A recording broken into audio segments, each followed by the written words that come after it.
Here we go.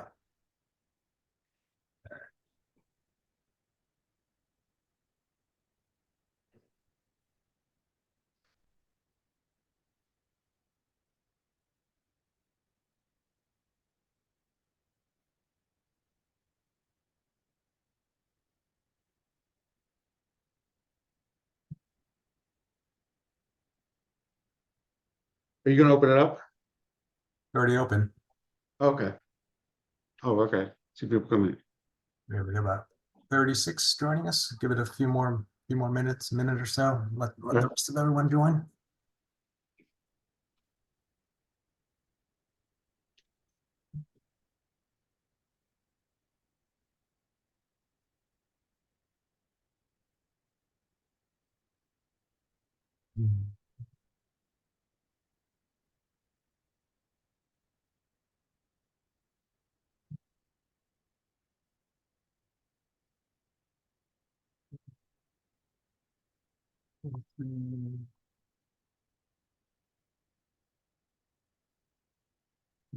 We'll get started here in just a minute.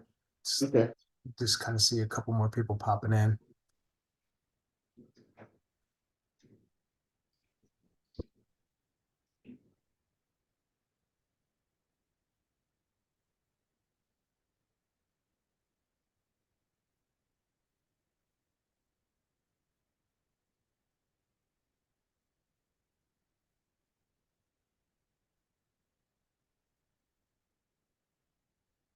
All right, Sean, we're about 80% attendees on, so let's get started. You want to start? Yep. Okay.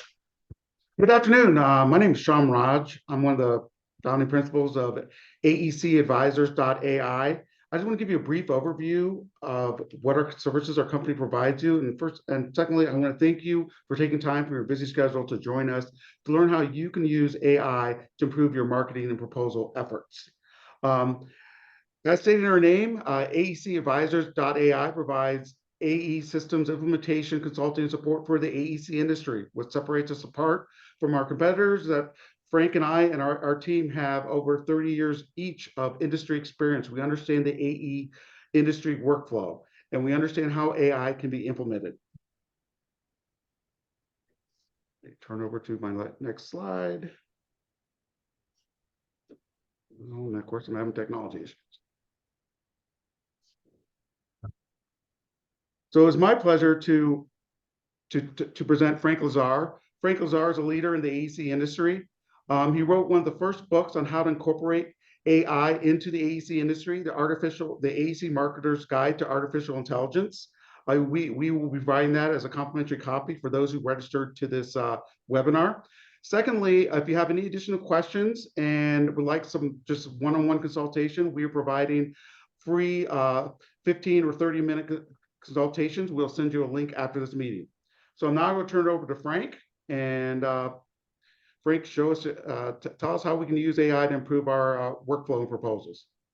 Appreciate it, Sham. All right, well, appreciate everyone coming. I think that, this is a hot topic. I think a lot of people are really interested in kind of figuring out what AI can and can't do. And the challenge with most presentations when we think about training around AI is that it kind of focuses more on the art of the possible. Like AI could possibly do all these great things, and AI could possibly do all these great things.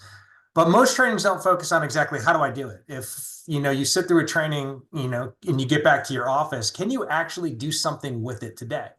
And we're going to basically walk through on how to do that. And so we're going to spend the first part of this presentation really kind of focused on just what does AI mean in terms of what we could do today. And the reason I say that is that when you think about AI, about 80 to 90% of what you hear about it, it really doesn't exist. Only thing that really exists today for us, particularly when we're thinking about, say, GovCon proposals, AE proposals, anything within the architecture and engineering space, it really is kind of focused on generative AI or AI that can actually create content. So let's kind of talk about how this can actually make your day a little bit easier, how you can use this technology today in terms of analyzing a proposal, writing content, creating ideas, and kickstarting that idea generation so that you can become more efficient. From a personal perspective, I probably save anywhere from 30 to 40% of my time per week just on basic administrative things, writing, responding to emails, analyzing documents. And that's what we're going to cover off today. So let's take a step and look at the agenda. We are going to focus on, in the first part of this presentation, just so that we have a baseline so that everyone is starting from the same, basically from the same spot. What is AI from our perspective as marketers in the AE space, in the GovCon space? What are the tools available? How do we use it? And then we're going to dive deep into actual real practical examples. We will be doing live demonstrations on how to do a proposal analysis and to use content and build a custom GPT, a my GPT. We hear a lot about these things. And so we're going to step pretty deep into all of these. There are some guides and rules that we have that we want is, what this webinar is about. This webinar is designed really for you to play along. There's going to be a URL here in a second that's going to give you access to a Google Doc that's going to give you all the prompts that we're using today. So you don't have to worry about taking screenshots. You don't have to worry about typing fast. You can just cut and paste it out of that Google Doc. But we really want you to change those prompts. We want you to practice. We want you to ask questions in the Q&A. Say, like, what if I did this? If I changed this? And what this presentation is not about, it's not a high-level presentation. I'm not going to tell you about how I can improve your utilization rates because, one, there is no AI tool that can do that today. Or how I can make your CRM more effective from an AI reporting standpoint. We're not going to talk about that because it doesn't exist. But we are going to talk about ChatGPT. We are going to talk about Microsoft Copilot. And we are going to show you actually how to use it and get better at it. Because I'm assuming that some of you have already probably used it and you've gotten some mediocre results. Hopefully by the end of this, we'll elevate your game and be able to get you to think a lot differently about how you can start using it today and really kind of incorporate it into your proposals and your content generation. So this is hands-on, so if you have a ChatGPT account or Microsoft Copilot account, I encourage you to play along, particularly if you have multiple screens. You can have this open on one screen and kind of play in another screen. Ask questions. We will be sharing the presentation and we are recording this so that, if for some reason you have to bail throughout, or if you want to go back and listen to certain parts, you'll be able to do that. And there's the URL. So it's tinyurl.com, AE-marketing-AI. That'll get you access to that Google Doc where it'll have all the prompts that you'll be able to kind of see that we're focusing on today. So let's start with what artificial intelligence is. And I think there's a lot of news and there's a lot of buzz and a lot of everything about all the great things that AI is going to do. And I don't discount that. I really do believe that AI is going to be able to do all these great things. The reality is that today, the only thing you can do is really kind of focus on that content generation piece, which I think is kind of important. So I think someone was asking about the document. Let's do this. Yeah, Frank, I'm going to answer the chat. So okay, great. So yeah, we'll answer that live. And let me put that in here because I think someone was done. Hold on. So there is a link. Hold on, type answer. And put it in there. All right, so I just put the link back in there. So for those that needed it, it'll be in the Q&A. So when we think about AI and what artificial intelligence is, in our context, it really is just artificial equals computer and intelligence equals data and a decision. And a basic way to kind of think about that is you think about spell check within Microsoft Word. As you type something, it's checking a dictionary to make sure that you're typing it wrong. And in real time, it's giving you decisions about words that you're spelling right or wrong. That is basically an AI in the most simplest forms. Now it has grown and it expanded to now creating more conversational, where it's not just checking a dictionary. It's also looking and it's trying to predict and come up with solutions and answers to documents that you give it. So when you think about AI, all it really is there's a computer, and then there's some type of data and some kind of interaction on the back end of that. So when we think about that, how does that really translate, and what does that really mean to us? Well, when we think about how it works, it's pretty straightforward. We have a question, we have a need, we have something on the front end of this. We ask the AI a question, we ask it to do something, it produces some form of result. It could be an answer, it could be content, it could be decision, it could be some kind of analysis. Some human being is going to have to refine that content, and then you're going to use it. So a very basic example is, I need to write a LinkedIn article for my firm. I ask the AI to do something. It produces several paragraphs of copy or content. Someone within my department is going to read it, edit it, tone, voice, whatever it needs to do, find a graphic, and then you're going to post it on LinkedIn. So when you think about this structure, it's exactly the same way that when we're thinking about analyzing proposals. We have a section of a proposal that we need to analyze. We're going to ask the AI a question. It's going to produce a result for us. We're going to have to proof it, read it, edit it, do something, and then be able to use it in a proposal. So if you think about this from a proposal perspective, you want to say, here's an example of a cover letter that I've done for a previous proposal. I need to rewrite it with these different attributes. The AI then takes your existing cover letter, rewrites the cover letter for you. It produces it. You then have to edit it, clean it up, proofread it, and then actually insert it into your proposal. So when you think about it, the same structure is going to apply to everything that we're going to do from a content generation perspective. So when we think about that, when we think about content generation, and you'll hear these terms pop up every now and then, generative AI is essentially what ChatGPT is. ChatGPT is a generative AI. Midjourney and image creation, DALL-E 3, Copilot, all of them are just generative AI tools. There are other kinds of AIs that are out there. Conversational AI, there's analytics AI, there's neural AI, there's all these, probably a dozen or so different ones. And all of them are in different phases of development. Some AIs are kind of more just predictive. And you think about outside of our industry, and you think of the manufacturing. There's AI systems that basically incorporate a camera that look at products coming off an assembly line, taking pictures of it, and looking for defects. And all it's doing is it's analyzing the photo for something that's out of spec. And if it's out of spec, it kicks it into the defect box. That's another form of AI. Doesn't really apply to us. What's going to really apply to us today is the generative piece. And so we're going to solely focus on ChatGPT, Copilot, and Claude, I think, is the other one that we'll touch on today. And so why do we focus on generative AI? Well, when you think about where the market is, if you look at this circle in terms of all the tools that are available from our perspective, anything that you could actually go out and use today, it's all around some kind of creation. It's either text creation, image creation, video creation. I've seen something today now where I think ChatGPT can take 15 seconds of your voice and then kind of mimic it and turn it into a whole conversation, which is kind of scary in some ways. I was having a conversation with a friend a couple of weeks ago. We were talking about this very particular topic to where it's going to start getting to the point where you're not going to know what's real and what's not real. And it's going to make me even more skeptical than I already am when it comes to stuff on the internet. But the reason we are focusing solely on generative AI within this presentation is because those are the only tools that are available to us. If you look at the top 3 tools and you're talking about over almost 20 billion visits in a particular month, it's all around content generation. Between ChatGPT and Character.ai, you're looking at 17, 18 billion visits per month when it comes to that.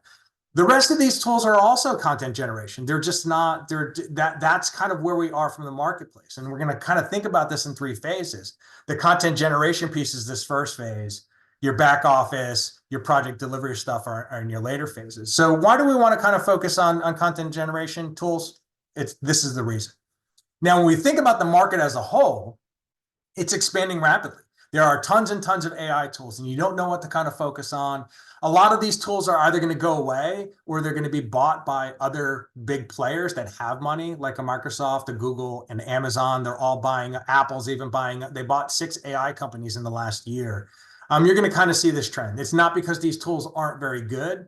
It's just they're not going to have any money. They're not going to get any traction. So Within this presentation, we're solely focused on ChatGPT and Copilot because they're the ones that are going to be there at the end of the day. So we're going to demonstrate each tool. We encourage you to play along. Again, use the guide as if you can, and just customize them as best you can. But we're going to look at each tool. We're going to focus on the pros and cons of each tool because honestly, every tool is a pro and a con. They don't do everything. There's no silver bullet that says that one tool is better than the other. In my own content generations, when I'm doing my own stuff, I have a tendency to use multiple tools. I'll go back and forth between ChatGPT and Copilot simply because I can, and I like to see the different results. And everything that you're learning today from here applies to any tool that you use. So it doesn't matter if you're using ChatGPT or if you're using Copilot. You're going to find out that the prompt is the prompt, and how you ask it for information is going to be exactly the same. So keep that in mind. So play along. We're going to go through each of the tools. So we're going to focus on 4 tools. Well, it's actually 3 tools, but one of the tools actually is 2 different ways to kind of actually get into it. So it's one of those things to where it's actually the same product, just kind of presented multiple ways. So we're going to focus on ChatGPT, Copilot, and Claude. And Claude is, if you haven't heard of Claude, Claude's a direct competitor of ChatGPT. Copilot is essentially ChatGPT, but Microsoft's version of it. So the interface is slightly different. So when we think about ChatGPT, you can use it in any web browser. There is a free version, but it has limited features when you're using the free version. There is a paid version that allows you to do a lot more, custom MyGPTs, attachments, plugins, etc., which I think is good. And it's doesn't integrate into Office 365 apps or Google Docs. So you have to create content in one and kind of paste it into the other. I mean, it's a little harder to learn. It's kind of more of the Ferrari of the GPTs right now in terms of capabilities and things you can do with it. Claude is exactly the same way. They're built the same way. Interface is slightly different. It is free to use. They do have a paid version. They do have some enhanced versions. Like ChatGPT and Claude allow you to do attachments. Copilot does not allow you to do attachments right now. Although I have heard from some people that they're now allowing it to connect to like Dropbox and some other things. So the capability is coming. I'm just not seeing it on the version that I'm using. And again, like ChatGPT, Claude does not integrate into Office 365 or Google Docs or any of those documents. Copilot's a little bit different. There is a free version, but there is also a paid version if you want it to be used within the application. So the free version is actually done through Bing.com. You go to Bing.com through your web browser. You can click on it, and then you have access to Copilot within your web browser. If you're on Windows 11, if you look in your far bottom corner, you'll see a little colorful ribbon on it. There is also Copilot built into Windows 11 within the operating system. It's exactly the same product. It's actually just presented slightly different in 2 different areas. But if you do the paid version of Copilot, the Copilot Plus, I think they're calling it, you will see an icon for Copilot within Microsoft Word, within PowerPoint, within Excel, within a variety of I believe it's also within OneNote. And I think it's actually now available in Teams for some people. But you'll be able to have Copilot within the Office 365 apps, and that's what the paid version actually gets for you. So just keep that in mind. So when you think about ChatGPT, it's pretty basic. It's plain window, has a little chat window at the bottom, and basically you just start asking it questions. When we look at how we're doing from a other perspective, there is a sidebar and there's a bunch of other stuff that goes along with that. So, and we'll cover off some of those pieces, particularly around the configuration. I understand with this group, there's issues and concerns around proprietary information, and there's ways to mitigate that and prevent the GPT from actually using that information, but still being able to take the benefits of the application. Copilot with Bing, it's pretty much the same thing. You just go to bing.com, and if you click on chat, you'll see it in your window. You'll have your chat window in the main window. If you are using the Microsoft Edge browser, in the top right corner, you'll see the little blue ribbon. If you click on that, a sidecar will come out and basically give you the same capabilities of Copilot within the chat window and within the sidecar. What you are going to find, though, is that this whole sidecar option, the way where you click on the ribbon and it pops out, that's exactly how Microsoft is integrating it within all of the applications. And so when you get into Microsoft Word, you'll see the ribbon. It's going to pop out from the side, which I think is a very consistent design feature across all of the Microsoft applications. Within Windows 11, you'll see the little icon down there at the bottom. I think in the latest update, it's moved it to the other side, which I went past it, but that's all right. Let's see if I go back. Nope, that's fine. But you'll see that just kind of popped out to the other side. But you'll basically see it in the previous window. I think it's moved to the right-hand side versus the left-hand side. But regardless, you'll see the little ribbon at the bottom. It'll pop out a little side window, and you can use the ChatGPT within your applications. I do see a question in here about integration into Apple software. I'm not aware of any ChatGPT integration into Apple software, or the Mac software in particular. You do have to have a subscription for the Plus. But I'm not aware of the integration on the Apple products or the Apple Office products, only on the Windows products right now. But great question. Here's an example of what it looks like, Copilot Plus within Microsoft Word. You'll see the little Copilot icon in the top ribbon. You click on it, the side window comes open, and now I have ChatGPT, the Copilot GPT sitting within my windows.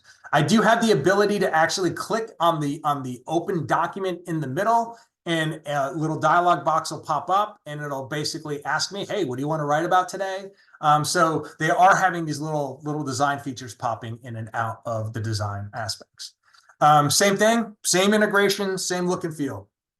This is their integration within Copilot within PowerPoint. Same exact thing's happening.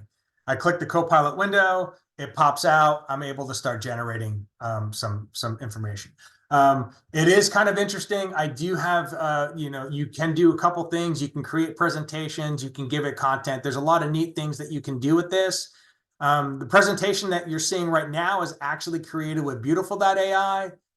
Of the two, Beautiful AI is probably the better one in terms of PowerPoint generation, in my opinion. And then another product that I'm using is Typeset.com. That's another product that is less on the design side, so you have less capability to do design. It's really focused on you type the words, we focus on the design. So there are a variety of AI tools out there, but this is how it's really integrating into the Microsoft applications right now. And then the last one I want to cover off is Claude. It's an Anthropic product. Oddly enough, there was a question in the chat about integration into Apple software. My understanding this week, Apple just invested $4 billion into Anthropic. So I would anticipate that maybe Claude.ai is going to eventually make its way into Apple products. Not sure exactly how that means from the Apple Office products, though. I don't know if Copilot's still going to be there or not. I have not seen that, but just know that Apple just invested into the Anthropic product, but essentially it's the same thing. You have your chat window, the paperclip icon, you can do attachments. There's a variety of things in here. So again, there's a lot of pros and cons. ChatGPT gives you the ability to not share your information with the underlying model, which gives you greater protection in terms of proprietary information. Anthropic does not. Copilot does, but you need the Copilot Plus. So just understand that each tool they can do basically the same thing, but they're also, they have slight different capabilities in terms of what you can and can't do. You really just have to do your research in terms of understanding what tool is going to work best for you, and then take the things that you apply in this training to actually how to use the applications. So I have given this presentation or some version of this presentation literally to thousands of AE professionals in the last year. It's not even been a year, by the way. I started giving this presentation in June of last year, and it's only April. And so I've been in front of just literally thousands of our peers and coworkers, et cetera. And this is consistently the same 6 questions that come up every time I give this presentation. So with that, I like to add a slide because then it's going to prevent some of the questions in the QA of where we are in this. So the top 3 are actually kind of all be answered at the same time. Should I use proprietary information? Will people see what I create, particularly my competitors?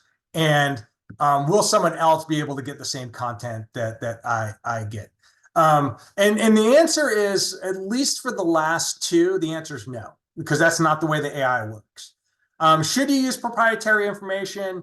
And the answer to that one is yes, but you have to do some setup things. You have to do some things up front within the AI and I would only recommend using ChatGPT, by the way, because the other ones do not give you the capability to do this. But there are features and settings within ChatGPT that basically allow you to prevent any proprietary information being used to the underlying model. Create a MyGPT, be able to turn off some settings. We'll cover some of those settings in a little bit, but yes, you can do it only if you do certain steps. Then if you look at the last 2 the questions, are people going to be able to see what I create, and will someone be able to get the same content? And the answer to that question is basically no, because that's not how the AI works. So under no circumstance would you get the same answer to the same question. So if you typed in a question and I typed in a question, the same exact question, worded the same exact way, we are likely to get similar answers. We're not going to get verbatim answers. So in a way, it is unique that it's going to produce unique answers every single time. Now, the crazy thing is, and what you're going to find is that if you ask the AI the same question, or if you ask multiple AIs the same question, you are going to get answers that are very, very similar, which is interesting, but you're never going to have anything unique. No, your competitors are not going to see exactly what you get, but they could potentially get a very similar answer to what you got. So just know that information that you're giving the AI, so you upload a document or you paste content into there, that information will never be used verbatim. In other words, that if you take a paragraph of copy, you put it into the AI and you ask it to rewrite it, that copy is never going to be reused word for word for somebody else. Now, the way the AI does work, and this is where there's a little bit of concern, is that it will take that information and the response that it produces for you to teach itself how to answer questions later. So in a way, you can inadvertently help the AI answer the question later if someone asked a similar question. Again, it won't give it verbatim information. Now, how do you prevent that? Well, there are settings within ChatGPT that allow you to kind of turn off some of those things, that it will never use the information that you give it for the underlying model. So therefore, it never trains itself to actually use that information. From my understanding, Copilot it's kind of inherent. Anything that you use with Copilot kind of stays within your what they call your entity. So there are less issues when it comes to Copilot when it comes to that. So that's your top answers. Are there concerns of plagiarism or copywriting? Absolutely. Again, that's why you need to kind of proof it and read things before you use them. My suggestion to kind of prevent this from happening is to start with something that you've already written versus actually asking the AI to create something from whole cloth. So if you're asking it to create something from scratch without giving it any content, there is a chance that it may produce something that is copyrighted or plagiarized. Now, I do know that like Anthropic changed their terms of service this year to say that if you use their AI and you happen to be sued or challenged on their copyright, their terms of service actually will cover you and they'll hire attorneys and pay any fees if you get fined. So the AI companies are recognizing this is happening. So they are putting in stop measures and gaps to kind of help prevent that. But the way you truly mitigate this is you start with your own content and you're less likely to run into the plagiarism copyright issue. That basically answers the second box in the bottom row. Is it factual accurate? Again, if you start with your own content, it's less likely to be incorrect or inaccurate. Again, but someone always has to read it. I do not recommend taking something directly from an AI and using it directly for anything. I highly recommend that you put in a mechanism to where someone can actually read it, proof it before you use it. And then the last box is, can you use attachments and images? And absolutely. Absolutely, you can. So, and again, but it also depends. I do know that Copilot does a great job with images, but they don't do attachments right now. ChatGPT does attachments. Claude does attachments. So just know every tool is kind of slightly different in terms of its capabilities. I do know like ChatGPT has a Canva. If you have the plus or you're paying for the subscription, it does have a Canva plugin, and I've used it, and it's to varying success. I think it's interesting. So if you are a Canva shop and you're using it for social media, ChatGPT can kind of help you create images, which is kind of help streamline your workflow for the most part. Okay. So that's our baseline. I wanted to spend about 30 minutes just kind of getting us to the baseline of what AI is and what tools are. Now we're actually going to get into the good part. We're going to get into actually how to use it. So we're going to spend the next 90 minutes really focused on things that you can practically do today back in your office and help with your teams. All right. So we're going to start with this concept of prompt engineering. And prompt engineering is essentially a fancy way of saying, telling the AI what you want and how do you get the results. And if you have used AI in the past and you have gotten varying results, more likely than not, you have gotten content that you can't use. It was gibberish. It wasn't very good. It was very generic and bland. I hear that a lot. Hey, I asked it for it, and it basically produced a generic answer. All of those reasons, bad content, gibberish, bland, generic content, is all around the fact that you did not prompt engineer the system properly. And the way you ask the questions and how you ask the questions are significantly important to how the results. So basically, there's a direct correlation between how you're asking and the answers that you're going to get out of that. And we're going to go step by step on that. So poor instructions equal poor results. Now, for those that have actually heard me speak before at a conference or something like that, I've used this analogy literally hundreds of times. You have to treat the AI as a person. You have to treat the AI the way I think of the AI is. I think of it as an intern. If you told the intern, this summer intern that you had, that, hey, go write me a project sheet or go write up a project sheet, and gave them no other information, what kind of project sheet do you think that you would get back? Probably a poor one. You probably wouldn't even get one back, honestly. It would just be so they would not have no idea what to do. But if you gave that intern every single project sheet that you've ever written, your brand voice and brand guide, examples of writing styles, and gave it instruction after instruction after instruction, what kind of a project sheet do you think you get back? You probably get something back that was about 70 to 80% usable. That's exactly what AI is going to do for you. If you could do the instructions the right way, it's going to give you something that's 80% usable. I think there's a misconception that people think that they enter in something and then they get something perfect on the back end. And that's exactly not how AI works. If you could get something that's 80% usable and you're only spending 20% of your time editing it, how much time did you save? So when you think about this, it's all about getting you closer to producing results. Now, I've worked with clients and we've built custom My GPTs around analyzing proposals, FS330s, a variety of other things. And we've gotten it as close as 90 to 95% accurate. So just know it is capable, but our instruction sets, and we're going to go into this in a little bit, our instruction sets are not a single prompt. Our instruction sets are literally pages and pages of documents, 10, 12, 20, 30 documents of instructions to kind of get the AI to produce. And that's what people have to get their head around. It's not about asking a simple question. It's about asking a very complex question in segmented ways with as much detail as possible. In this instance, and we've all been there, right? When we say, oh yeah, proposal only could be 10 pages long. In this instance, when we're thinking about AI, more information is better. So being more verbose, getting more information into it's going to actually produce much better results. So what is prompt engineering? Basically, it's the way you ask the GPT to do something. The clearer that you can be and the more concise and specific you can be, the better the results you're going to get.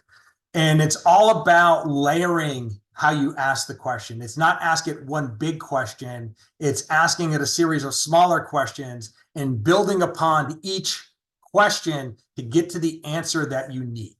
So just understand that basically how we ask the question, the prompt or the prompt engineering aspect is going to be basically indicative of whether or not we're having a good result or a bad result from our content. So basics, be specific, break up bigger asks into smaller bite-sized pieces. Ask the same question multiple ways.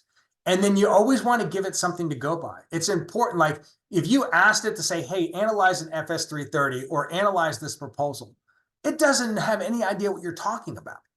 But if you gave it, hey, this is an example of a proposal, here's an example of my response, it now has something to go by, and it's going to produce a much better result. You have to think about creating guardrails around your questions to make them as narrow and as specific as possible in order to get the AI to do it. If you give the AI a wide berth, meaning that it's open-ended, it doesn't know what to focus on, and it doesn't know what to do, and then it produces a generic bland response. And so what we want to do is we want to avoid that.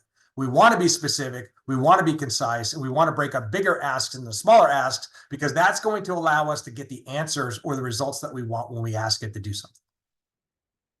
So good prompt is clear, concise, specific. You want to give it a persona. Again, for those that have actually heard me speak before, I love the concept of you are, I am. I always start every single prompt, every single time I'm talking to the AI, the exact same way. You are a content creator. You are a project manager. You are an architect. You are a civil engineer. You are an analyst. You are something. I always tell it something. And then I go into, I am a project manager looking for this.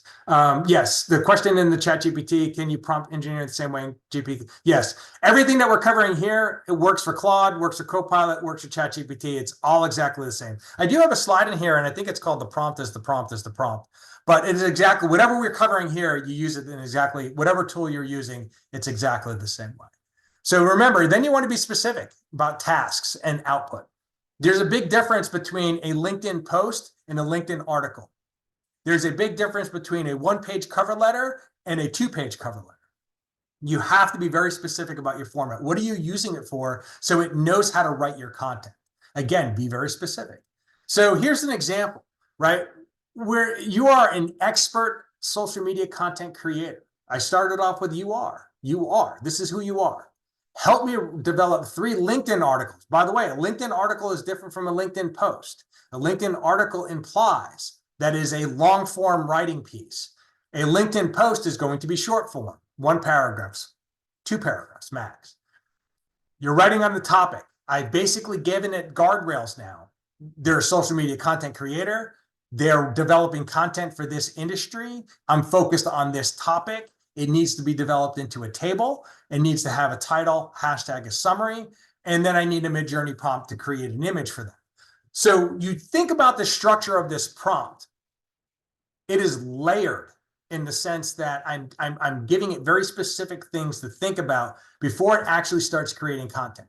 You could easily say that you are an expert proposal creator or writer or copywriter. I am developing responses to an RFP, and here's the topic of the RFP. And you can then see, now you're starting to see how you start layering that information. All of that information is very, very key to how it's going to respond. You have to assume every single time the AI has absolutely no idea what you're talking about. You have to give it every single specific detail in order for it to actually give you the answer that you want, right? You can't assume that the AI knows that that it's supposed to be a social media content creator. You need to tell it. You can't assume that it knows that it's writing a LinkedIn article versus a LinkedIn post. You have to tell it. So you just have to remember, you have to tell it all that very specific detail as you develop the prompt. So a simple prompt like this is a lot better than creating, hey, generate a LinkedIn post about AI from my account. It doesn't know industry, it doesn't know anything. It just, okay, so it's going to create the most generic LinkedIn post that has ever been created. As compared to below, when you're thinking about a good prompt, it's going to get something in there that's a little bit more on target. Now, again, any of this could be kind of customized to what you're trying to do. If you're not doing social media, that's fine. You're an expert proposal content creator, copywriter, whatever it is. So think about how you want to layer your prompt, and this is the way you need to be thinking about it. So when I enter in the prompt, basically what comes back now is that the AI is going to produce a table for me. And it's going to produce a table in all the structure and everything that we want. So if we go in and we kind of look at that for a second, we were talking about which one we were talking about, social media, right? Other prompts. Here's a good prompt. I'm going to grab that. And I do this because you do not want to see me type. Because that would be pretty painful. And we're going to actually use ChatGPT 3 because it's faster. I'm going to put in the prompt. And what you're going to find is that it's going to come back and it gave me three topics. Now, what it didn't do is put it in a table,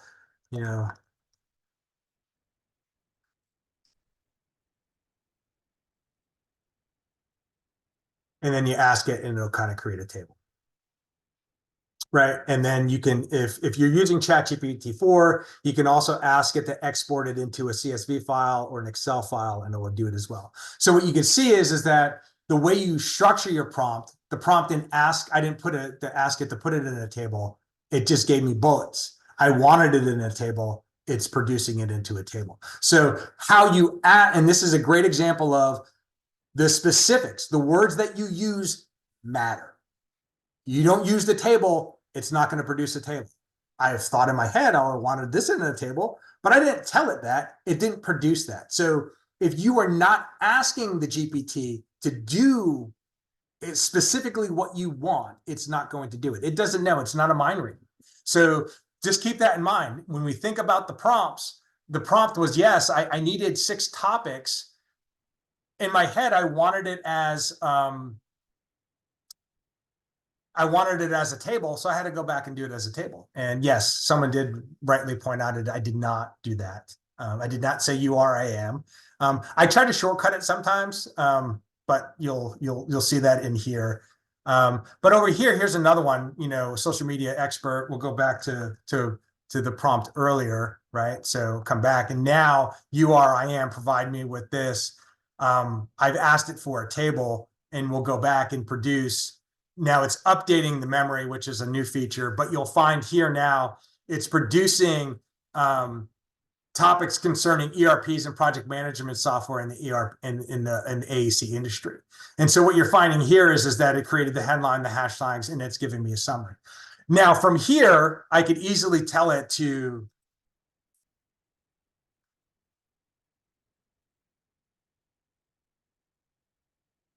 I can ask it to write the first topic as a LinkedIn post, and basically it'll produce that. So when I think about creating my content calendar, I went from having no ideas to generating 6 ideas to now generating my first draft of a LinkedIn post. I can easily come in, copy this, bring it into Microsoft Word, and then edit it for tone and voice. There's other ways that we could do that, but you can see how quickly you can start saving time when you start thinking about generating content and you start thinking about that. But the point of this particular exercise is really around showing you that words matter, particularly within the AI. I didn't ask it for a table. It didn't produce a table. I asked it for a table. It produced a table. And then I asked it a different way, and it gave me even more detail. So there's multiple ways that you can do this. And I would highly recommend when it asks you questions, do you know making adjustments? Do you want to provide more details? Utilize this, because what you're doing is you're training the AI to actually get better at its job, and it's going to really get around to writing better for you, particularly giving some content. So, and we're going to go into more details on how to train it. and get better content out of it. Yes, I personally use the word please. I treat it as a person. You can be mean to it if you want, like, no, but I do recommend I get into the habit of actually talking to it as if it was a person. You would say please to a person, say please to this. If it does something wrong, tell it did something wrong, right? You don't be shy about it.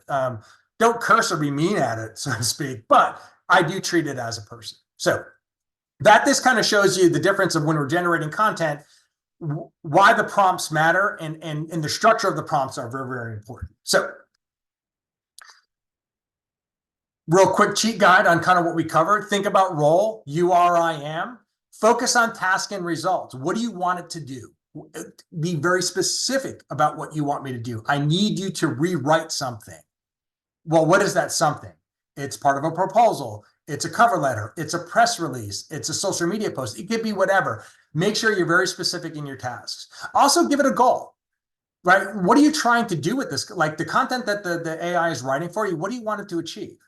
I need you to write content that's going to allow me to win a proposal, to help me position my company better, to stand out during the review process, to engage my clients, to engage my customers, whatever it is, give it a goal. Context, who, what, why, and where are very, very important. Goes back to the who you are, I am, but who are you writing the content for? Are you writing it for a particular client? Tell it what client you're writing it for. And then constraints are probably your secret bullet in all of this. Giving it constraints is going to produce better content. I need this to be less than 200 words. I need it to be 4 paragraphs. I need it to be 1 page. It needs to be a LinkedIn post. It needs to be a LinkedIn article. It needs to be a press release. All of those things matter because those constraints get it to be focused around exactly what it needs to do and how it needs to do those things. So if you take these things and think about your layered prompts, you are going to get into a much better place in terms of the content that it produces for you. And you do these things, this is the basic. We're going to kind of get into how to actually supercharge this with getting it to write like you and to talk like you. Yes, so it is one of those things. You don't necessarily need to use bullets when you're layering your prompts. You can actually just kind of use just paragraphs, or I like to use the shift enter, which actually creates a line, by the way. So within the prompt here, so this is line 1. If you hit shift, it'll actually just create separate lines. So I just do separate lines this way. So basically shift enter, and I could create separate lines. The other way that you could do it is start off writing your prompt in Microsoft Word with bullets and just cut and paste it in. So there's multiple ways that you could do that. I like to use shift enter to enter in multiple lines. If you happen to hit enter while you're typing it, it actually enters the prompt, which actually then it starts generating content, which is not necessarily what you want it to do sometimes. So keep that in mind. So again, act as a role. It can act as anything. It can mimic a celebrity. It can mimic a marketer, copywriter, technical role, an engineer, or surveyor, an architect, an associate architect, a junior architect. It can mimic anyone. It can mimic your client. I love actually telling, I am dealing with a city water project, and I'm working with the city water resources manager. You might not think that's important, but that context is super important to the AI when it produces content. So when you think about that, setting those roles is super important.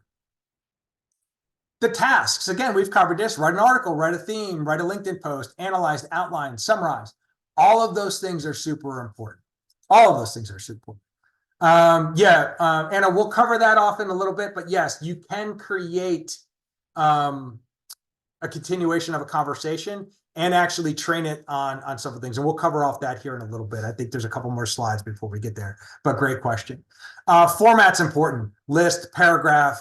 How many of you knew that you can actually ask the ChatGPT to export all the content it created into an Excel file or a CSV file. You can literally ask it to do that and it will do it for you. So just think about that. Format's important. So if you ask for a table, you can ask for it to export it into something that you can use in Excel. So keep that in mind. I always start with, although Rachel promptly pointed out, not in that one example. I'll text you later about that. But I always start off my prompts with "you are, I am," right? You are a expert social media content creator. You are a proposal writer. You are a product manager. The second thing I do is then I go into the task, the ask. I need you to rewrite this copy, and then I paste the copy in there. Then the second layer in this, and this is, those that have heard me present, I love to use the word Spartan. Use Spartan language and keep it professional but friendly in tone. I don't know about you, but if you don't tell it that, it loves adjectives. It like the GPT will go in and just start adding all these words. I don't speak like that. I want it to write content the way I speak. So I tell it to use Spartan language, but I want it to keep it professional but friendly. Maybe you could sit there and say, don't use adjectives. I need it to be concise. I need it to do, there's so many different ways that you can tell it to do that, but add more details. More details in this instance are not a bad thing. So I like to use Spartan, the way my personal writing style is it's very concise, to the point. I don't like filler words. I don't like fluffy language. I like it. And that's odd. As a marketer, that's kind of odd. But that's just the way I am. So I tell the AI, use Spartan language. So right now, I am 4 layers deep into my prompt, and I haven't even asked it to produce a single line of content yet. If you're not spending 10, 15, 20 minutes working on your prompt before you're asking it to create content, what it produces is going to be garbage. Spend the time, think through the ask, layer it as you go through this, and you're going to get much better results. So now I'm on to the 5th thing.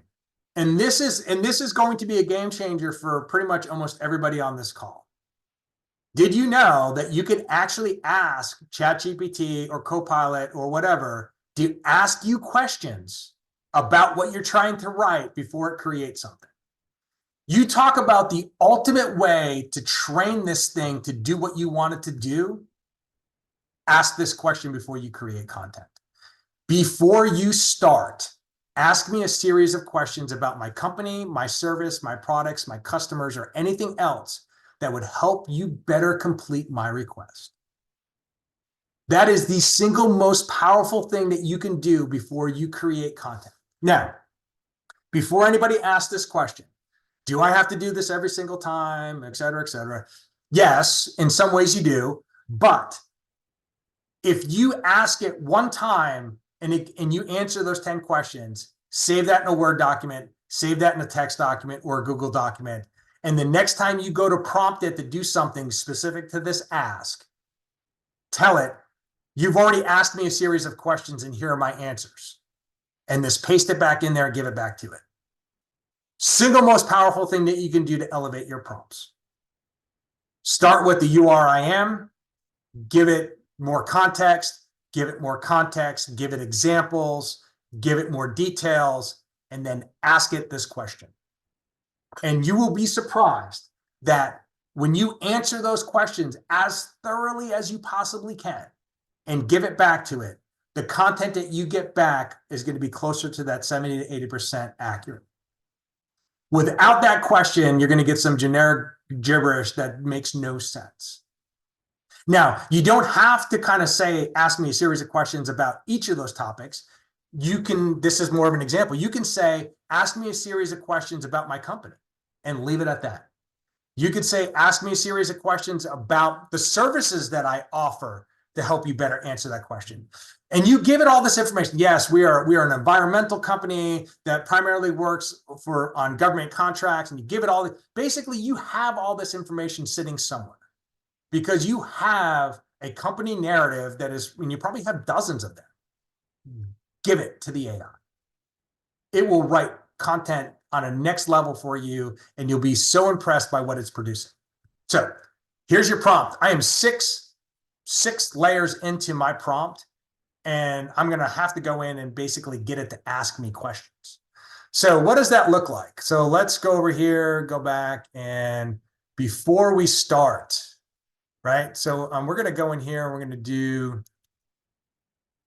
this one. We're going to go in ChatGPT and I'm going to create a new chat and then come over here. And what you're going to find is that it's not going to create any content first. It's going to come back and now ask me a series of questions.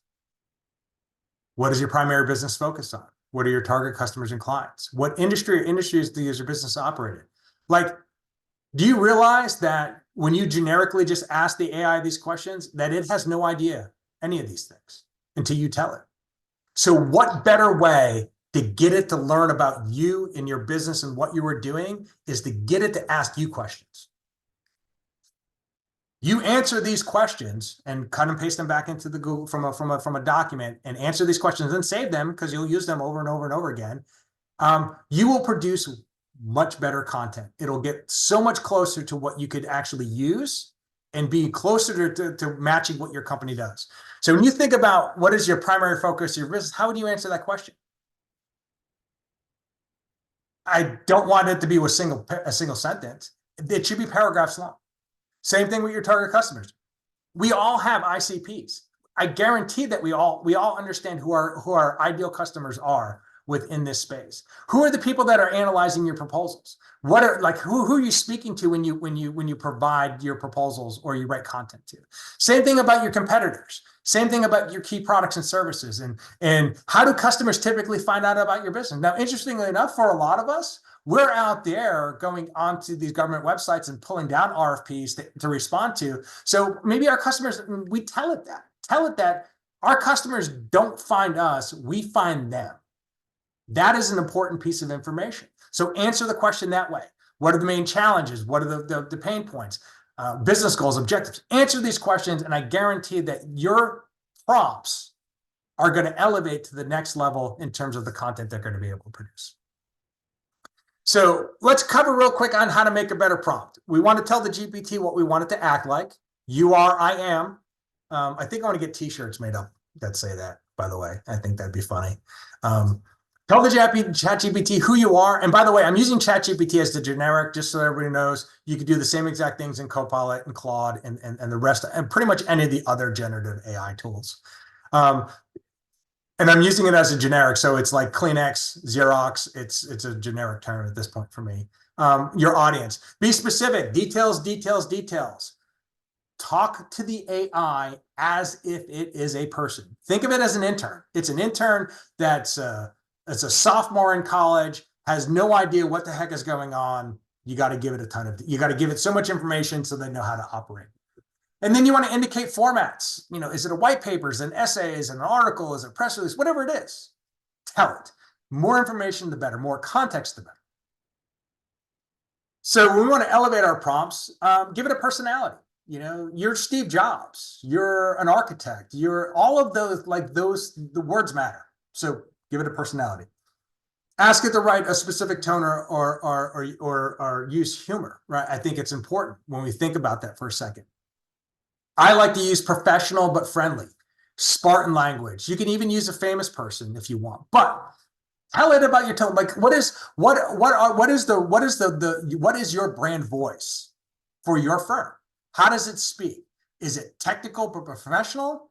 Does it need to be technical and professional? You need to tell it that. So when you think about writing your prompts and elevating your prompts, you want to kind of make sure that you're kind of talking about tone. Again, it will produce. It's great at mimicking. Right? So if you gave it something that you've already written and asked it to mimic your writing style, it will mimic your writing style. So it'll actually produce something like as if you read it. That's exactly how I write a lot of my social media content. I've given it, and we're going to cover off on how to do that, but I have given it so much stuff that I have personally written that when it produces a social media post, it kind of sounds like me, which is actually kind of cool because it's getting closer to actually saving me time with writing and editing. And I can do that for anything, whether it's a proposal, whether it's filling out a form, whether it's a social media post, whatever it is, all of this applies. Again, it'll mimic any style. So if you've given it writing samples before, it'll actually produce writing samples very similar to what you've written. And again, you need to be multi-layered in your prompts, right? When you think about your prompts, you are, I am, task, details, details, details, ask me questions. You're 6-7 layers into your prompt before you even actually ask it to produce anything. That's where you need to be from a mindset perspective. It's not a single, if your prompts are single sentences, one line, you're not writing a good prompt. It needs to be multi-layered, as much detail as possible. So if you are stuck, here's an interesting thing. You could always just ask the GPT to help you. Like, I'm trying to write a prompt in a way that answers this question. So, you think it's one of those things to where don't forget, you can, just like I asked the GPT to ask me questions, you can also ask the GPT to help you write your prompts. It'll do a pretty good job. You are ChatGPT 4. Help me write a prompt. Sounds silly, but try it. You'll be surprised on what it's asking you to do. I touched on the slide a little bit earlier. The prompt is the prompt is the prompt, regardless of the tool that you're using. ChatGPT, Bing, Copilot, Claude, the prompt is exactly the same. So I may be using ChatGPT as the generic term, but it could apply to Copilot, it could apply to anything. The only thing that's really different when it comes to the prompts is the interface. On how you're interacting with the AI is going to be slightly different, and whether or not you can do attachments, not attachments, images, etc. But just know that the prompt is the prompt. All right, so now we're going to step into giving you guys all PhDs when it comes to prompt writing. And we've touched on this a little bit already around prompt priming and what prompt priming is and what it means. But we're going to dive a little bit deeper into this. And if you thought the earlier part of this is going to elevate your content creation and your prompting, this piece is going to take it even to the next level beyond that. So what is prompt priming? Prompt priming is essentially training the AI or teaching the AI to produce a response in a way that you want it to produce the response. It's not necessarily the ask. It's the context around the ask to produce the response the way that you want to do that. And we've touched on this. Giving the AI something that you've written before and asking it to mimic that writing style is an example of prompt priming. Giving the AI proposals that you've responded to in the past. Here are all the proposals that I've ever responded to in the past is an example of prompt priming. Giving it examples of anything that you've ever written is basically prompt priming. So just know it's the art of actually giving it information so that the AI can do a good job in mimicking it. The AI in and of itself does a fabulous job at mimicking. If you say, I need you to rewrite this paragraph, it will do an insane job in rewriting that paragraph. I need you to match my writing style. It would do an insane job of doing that. So just know that prompt priming is basically just giving it content or more context to actually produce the result that you actually want. So why do we do it? So it's essentially a guide for the GPT in generating a response that's more relevant to what you intended to get as an output, right? So if you're giving it content and you're giving it information, you're giving it everything, it's going to produce something that is closer to what you want at the end of the day. You essentially can attach a whole proposal, or you can cut and paste a whole proposal in and basically train the GPT on this is how we typically respond to this section. And it's going to mimic it. So how does it work, right? So if we think about the prompt, again, I'm not doing the URIM on this particular example because I'm trying to keep it abbreviated, but I need you to respond to this RFP section title, and I give it the title section. Use this copy as reference to match my writing style. Here's an example of the recent copy I've used on a similar proposal, and then paste it in there. So what you're finding here is that the context is you are an expert proposal writer. I'm a project manager. I'm responding to this RFP section, and then give it the section title, and then basically give it something that you've already written. The output from this response is going to be 70 to 80% closer to what you could potentially use in writing something. If you gave it even more examples, here are the last 10 proposals that we have done. It's going to use those 10 proposals and basically kind of find the best answer to do that. And that's exactly how my GPT is going to work. And we'll touch on that near the end of the presentation. But you can basically upload, and I'm working with a client today that we're doing the exact same thing. And this is the client that we're hitting about 95% accuracy in terms of its responses. But mainly when we kind of look at their GPT, there are probably close to 50 documents that we're using as references. So if you the more information that you give it, the more that it can look at and more that it can reference, the better the response is going to be. So that's an example of prompt priming. So if you use in a minute, I'm gonna ask you to write something for me, ask me 10 questions. It's another example of prompt priming. Your answers are the priming part of that. The questions part is basically really kind of helping you kind of figure out what to tell it. So if you give it all the context and you do all these great things, and then you ask it to say, hey, ask me 10 questions, the answers that you provide are basically prompt priming. So kind of keep that in mind. And hence why it's a game-changing thing when you think about elevating your prompts by asking, you're not having to think about what to tell it. The GPT is trying to be smart enough to ask you enough questions to do that. So there was a question earlier, I believe, do we have to keep having these same conversations over and over? And the short answer to that is kind of yes, but it's kind of no. Within ChatGPT, there's this thing called custom instructions. And you can basically give it instructions to basically answer every prompt with the same amount of detail. Now, there are limitations to this. These are limited to 1,500 characters. So you can't actually put a whole proposal in there. You can't do those things that you would want to continue the conversation with, but you can do basic things. And I'll give you an example of that. So within mine, let's go to settings, personalization, custom instructions. Hold on, where is it? They've actually kind of changed it around, by the way. So what you're going to find is there's a memory thing, which I think is interesting. Custom instructions on, oh, there it is. They moved it. So basically keep your responses, use fewer adjectives and be Spartan. Your tone should be professional yet friendly. I don't have to tell it that every single time because that's a generic thing. But again, that one sentence took up 105 characters. You're very limited to what you can do here. So you can put some basic things about your business to produce better responses. There are better ways to do that. The cutting and pasting in some more details. There are no limitations on how much training that you can do on that. There is a memory feature now within the ChatGPT 4, I believe. You could tell it certain things and it's going to remember it. I don't like the word wealth. I don't know why, but every time it produced something for me, it's like, oh, we're going to delve into something. I'm like, as a human being and as myself, that is not one word that I use. So there are ways now that I could use the memory function to basically tell it certain things I like and I don't like. Prefer Spartan responses, edited abstract, there's things. And if it doesn't make sense, event manager, we're going to delete that. I don't want that in there anymore. But there is a memory function now. And what you're going to find is that memory updated is when it's being added to the memory.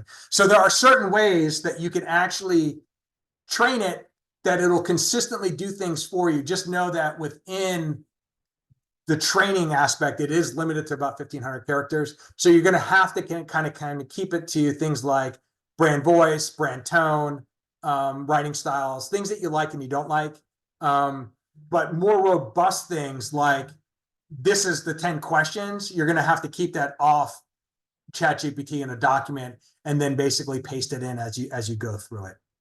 So keep that in mind. So custom instructions, we just covered off on this. There's pros and cons. You don't have to retrain it for every chat. But again, there's limitations. Two big limitations. I already covered off one. You have a limited amount of space to kind of put it in there.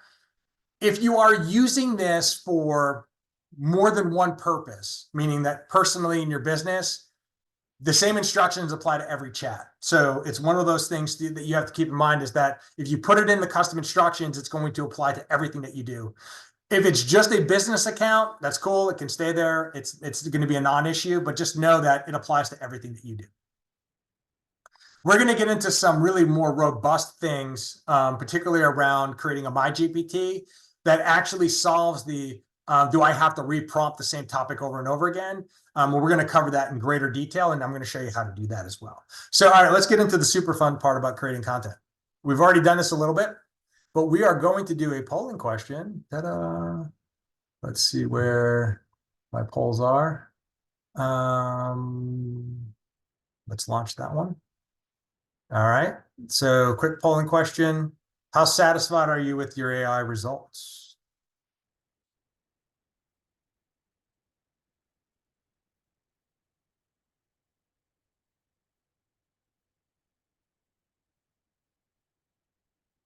I like the fact that there's not a lot down in the terrible, which is good. Not shocking that the vast majority of you are somewhat or mixed results. I think that is kind of slowing down there. But yeah, that's kind of typical. What I would see is somewhere somewhat satisfied, mixed results. I think that is good. We'll share those results there if people want to see it. And there's one other poll I want to do, which I think is, stop sharing, go back, launch this one here. So are you currently paying for AI? I was at a conference out in Portland last week, and a good number of people were not paying for it. They were still using the free version. And don't blame them because they're still trying to figure it out. So yeah, so that's interesting. That's about what I would have expected on the results, about a 60-40 split in terms of who's paying for it, not paying. Honestly, not surprising, mainly because I think that a lot of people, if you go back to the other poll where 70% of you are having somewhat or mixed results on the things, you're not willing to pay for something until you actually can get some better results out of it. So about a 60-40 split, not too shocked on that one. So, which I think is great. So we'll stop sharing that. We'll get rid of there. Boom. All right. Let's move on. So RFP analysis. So this is kind of the cool part of what we can really do with this RFP. And I've randomly pulled off an RFP off of DeKalb County, Georgia.gov website. And essentially it's like the second largest county in the state of Georgia. Don't know a lot about this RFP, to be honest with you, just kind of downloaded it and didn't really kind of think too much more into it. We're going to have to use ChatGPT 4 because that's only where the paperclip icon is. And we're going to go over here. So apparently this is a land and easement RFP. And I do have the RFP analysis in here. Where to go?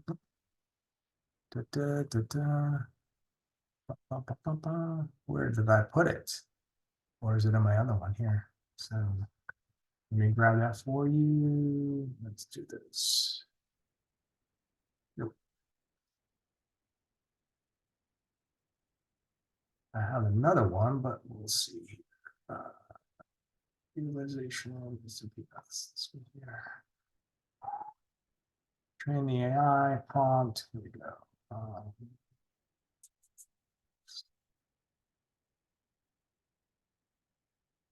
Where did I put it? There we go.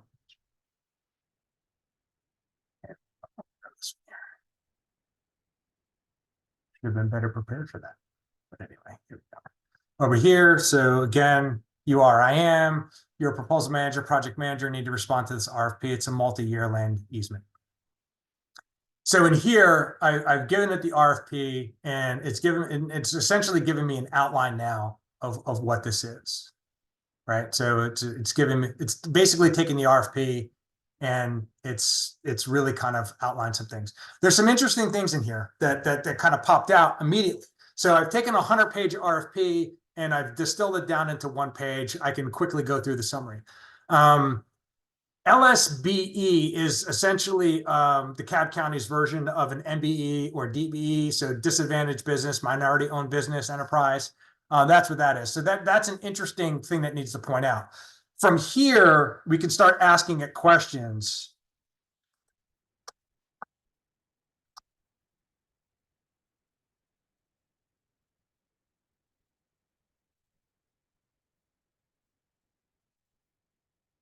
And then from here, it's going to basically start pulling out information for me.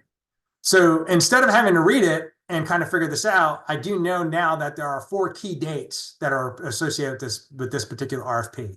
There's a mandatory minority business disadvantaged business meeting that's on April or the 19th or the 26th. There's also a non-mandatory pre-proposal conference on the 24th.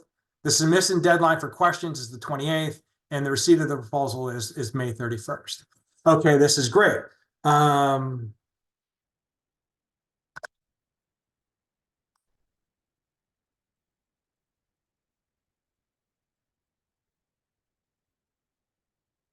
Again, I'd probably be a little bit more detailed, but for the sake of time for this proposal, for this session here, what you can kind of see is the power. So what you're finding here, what's happening here is that I took a proposal that I've never read. I've gotten an outline of what the proposal is. It's given me a summary of what this proposal is. I have key dates, and now I have a kickoff agenda. So I know all of us have never walked into a proposal kickoff meeting and everyone in the room has read the proposal. And I know that everyone is prepared for the proposal kickoff meeting and everyone is all this other stuff. So just imagine from your perspective, from a time savings perspective, that you could take an RFP, upload it, get a summary of that, identify the key dates, and get a kickoff agenda that you can literally just walk into a meeting and hand people, and they can read the summary, they can see what the agenda is going to do, and you can kind of go from there. From here, you can continue to go deeper and deeper into this RFP. Right? You can go in and you can attach a cover letter that you've done before, or any one of the sections in there that you'd want to respond to. You can then start asking it to look at your existing content and start helping you formulate answers to those different sections. Now, this doesn't matter if it's an FS 330 or it's an open-ended RFP or if it's an RFQ. You can ask it very specific things about certain things about if it's a section A or section L or section M or whatever it is, you can start asking it very specific questions about that. So if you come back here and sit there and say, okay, from a, give me more details on the proposal format section. You can go as deep as you want about that, right? So now I'm asking it, okay, give me more details about the proposal format section. Well, apparently there's a cost proposal, there's a technical proposal. It's giving me everything that I need to know, that I need to focus on. Okay, so what does my technical proposal look like? Well, heck, it's telling me that I need to do a cover sheet, a transmittal letter, an executive summary. I need to do an org chart with experience. I need to do resumes. Oh God, I know we all love doing resumes, right? So now there's project personnel, which I'm assuming that there's resumes involved. Then there's project approach. Okay, so there's a local small business enterprise ordinance. Okay, if I'm participating, like I could go as deep into this thing as I need to. I could figure out, okay, so the evaluation, okay, give me more details. Okay. More details on the evaluation. Not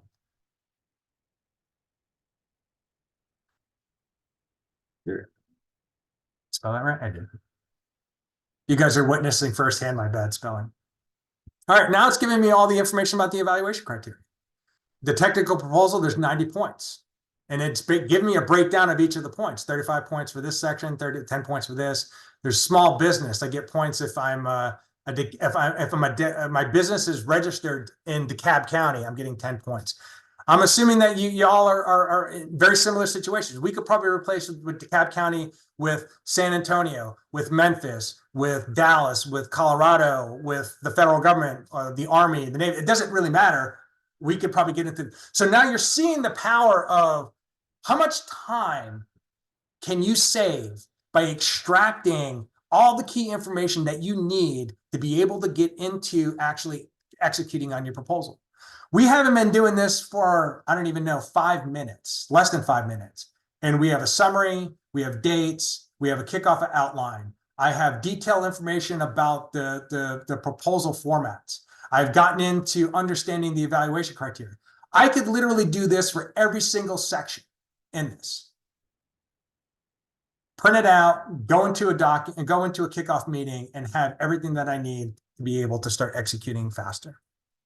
So AI sometimes is not about actually creating content to actually respond to the proposal. Sometimes AI could be used just to kind of streamline a very mundane administrative task that you have to do manually.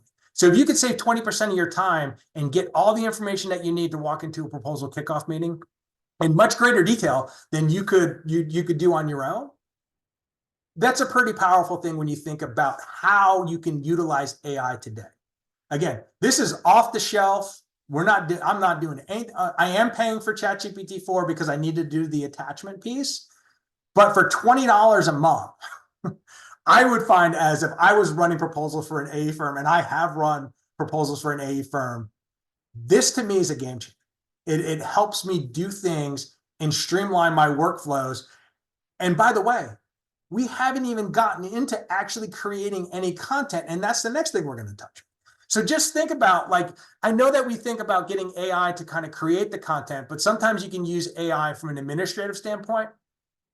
And I'm hoping that what I'm showing you right now is getting your brain to kind of think about, how can I integrate this now into my workflow to where I could take any. And I hope there's somebody on this presentation that's literally in another window uploading an RFP and doing the same exact thing to kind of see what kind of results that they get.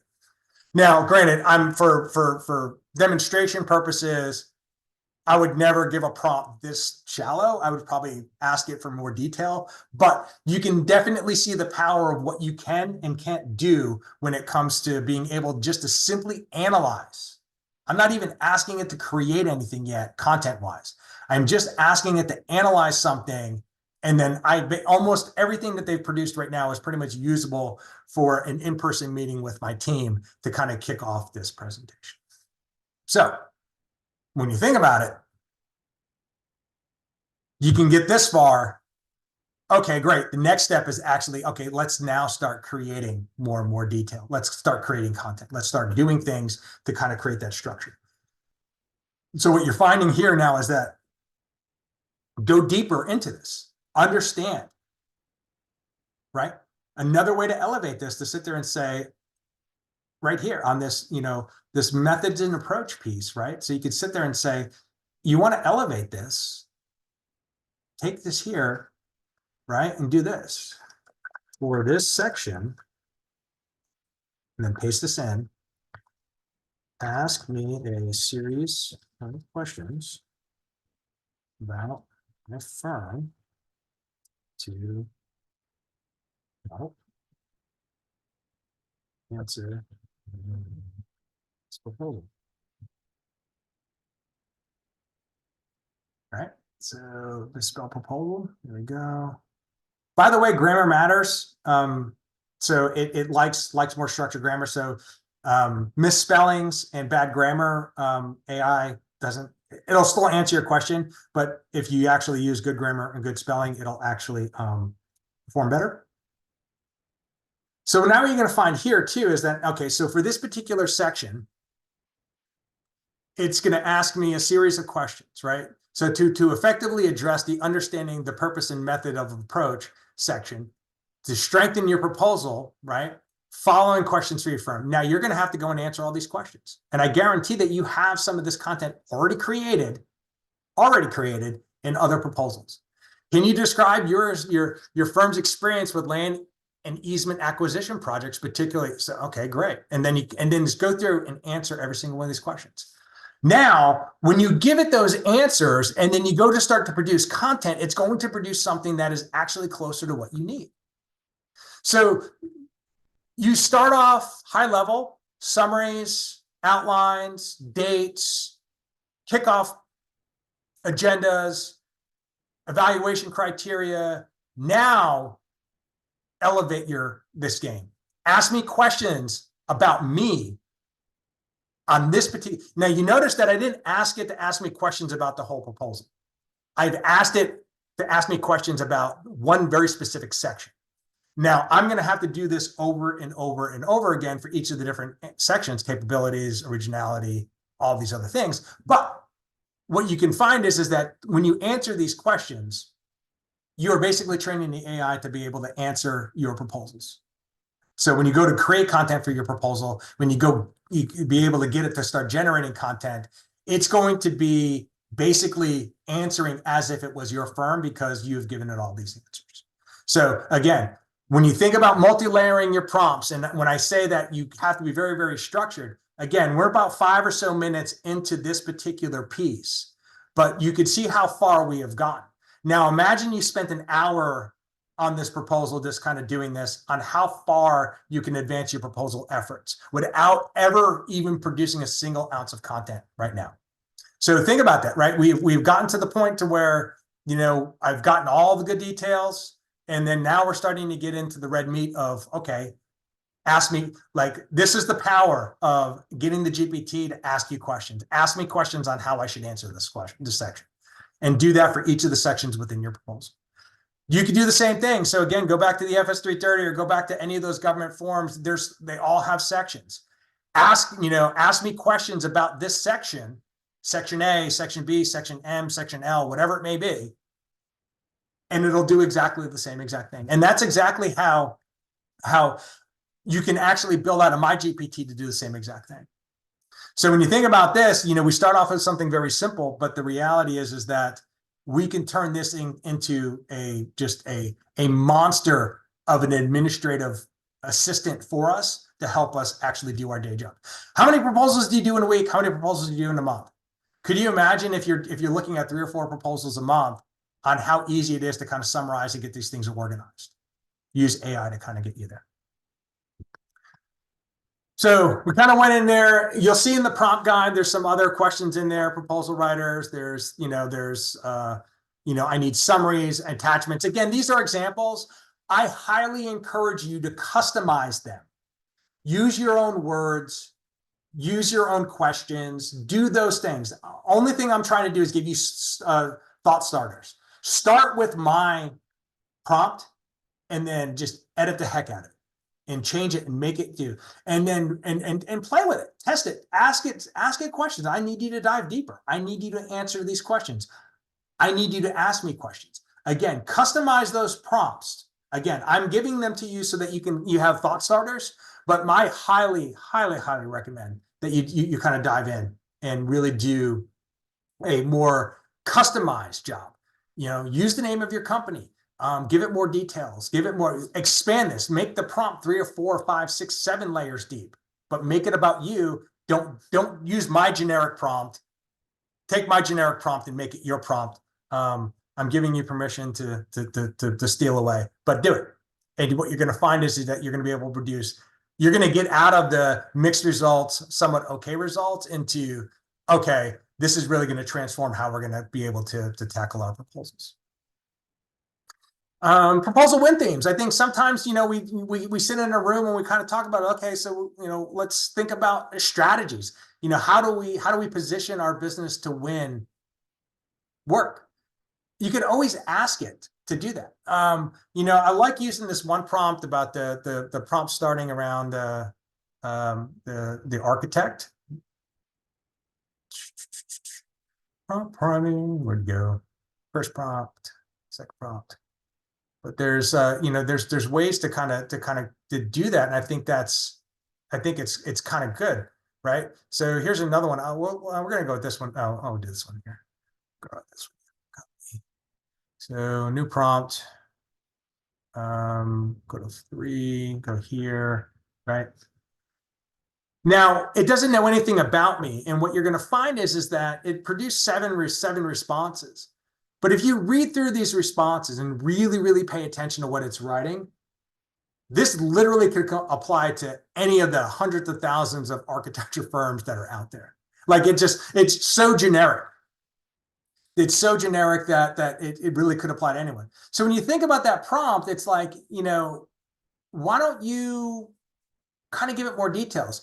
How many LEED certified buildings have you been part of, or projects? Or, from a sustainability thing, is there something in particular that you focus on? Is it more of a living building, or is it really just kind of like general sustainability stuff? So you'd want to go in and kind of, again, go back and give it more and more detail. So you could take that generic prompt and you could sit there and say, okay, that's great, but you need to give it more context about you, about your firm, And then these 7 generic responses or strategies actually become more specific to your firm. So take those generic prompts, absolutely customize them for yourselves, give it more details. But because what you find is that, yeah, it produces some great information. But close your eyes and you think about this: innovative, proven track record, sustainability, collaborative, cost savings, attention to detail. It could be anybody. How do you make it about you? You have to customize the prompt. So keep that in mind. So again, here's some of the outputs. So by the way, this output's different from the one I put over there. So it's the same exact prompt, but the answer is a lot different. So you look at this, it's talking about innovative, track record, sustainability, collaborative, cost effective. Experience, innovative, sustainability, like it's the same exact thing. Written slightly different, so you could see the same prompt. It's never going to produce the same exact words. But this is so generic because I've never customized it. So go in and customize it, and what you're going to find is that you're going to get better results at the end of the day. Proposal copy. I love using this one. This is a great one that you can that we like to touch on. Right. So the water resources manager, we need to start creating copy from whole cloth. Same exact thing. It's you come in, you're a water resources water and sewer system for a local city government. I'm a consultant trying to win your business. What are the important factors that you're looking for in terms of a consultant? Now it's giving me 7 basic things. What I would do is go in and say, you're a water and sewer resources manager, and then actually say what the government is, right? Sarah, I see you have your hand up. If you want to put the question in the QA, that'd be great. And Eric. So go in there, and then you're a consultant. A consultant for who? Like, what do you do? Go in and really kind of ask those questions. So what I would suggest is that you go back and sit there and say, yeah, you could create and get ideas and idea generation out of this, but customize this. Identify the agency you're dealing with, the locality, the government, the state, the city, whatever it is. Do it. Consultant for whom? What do you do? Give it more details. And what you're going to find is that the information that you get back is not going to be generic, and it's going to be a little bit more usable. So, all right, let's see what we got here. Custom instructions. Okay. All right. Can AI learn more specific clients, almost like an FBI? So Rachel, yes, the answer is yes. You can. I have used AI to actually build customer profiles and buying profiles. So yeah, absolutely, you can use it to kind of build that. Copilot allows attachments with the subscription version, resist testing. Okay, yeah, great, Wendy, appreciate that. Good to know. I do know that my version probably hasn't been updated because as of this morning, I didn't see attachments. But I probably need an application update for that to happen, which I think would be great. William, yes, ChatGPT 4 is the module that you could use to kind of cover off on for the attachments piece. But as Wendy pointed out, I think you could use Copilot for the attachments. And I do know that Claude AI allows you to do attachments for free. So that's the difference. ChatGPT, you need to pay for ChatGPT to use the attachments. Claude, you could use basically use the attachments for free. And then as Wendy pointed out, that Copilot is now allowing for attachments, which is great. Because yeah, if you go into here, I don't have attachment yet on my Copilot, and this is Microsoft Word.